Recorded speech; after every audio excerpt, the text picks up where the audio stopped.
ենք, հասկանում ենք, չէ՞, տարածքային նկրտումներ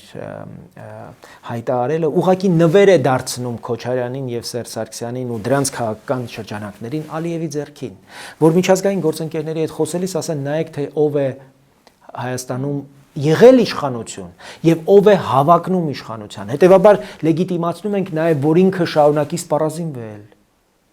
բանակը շարունակի մարտունակության այն ռեժիմի մեջ պահել, որը անընդհատ մեզ ցնցումների մեջ է պահում։ Մեզ նացիստ անվանել։ Որտեվ այո, որտեվ տեսնում է, որ այն ուժերը, որոնք որ պոտենցիալ հնարավորություն ունեն, որտեվ այսօր խորհրդարանում իրենք են,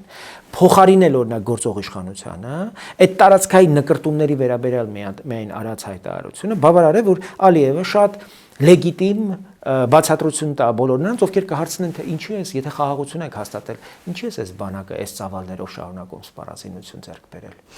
Եվ բնականաբար ըստ էության մենք գործ ունենք քաղաքական մի շրջանակի հետ, որը ամբողջությամբ բավարարում է Ալիևի ցանկություններին եւ ոչ միայն սպառազինություն ձեռք բերելու, նաեւ ինչ որ պահի, եթե նրանց հաջողվի օրինակ տեսական հաջողության հասնել Հայաստանում քաղաքական գործընթացների արդյունքում հարձակման համար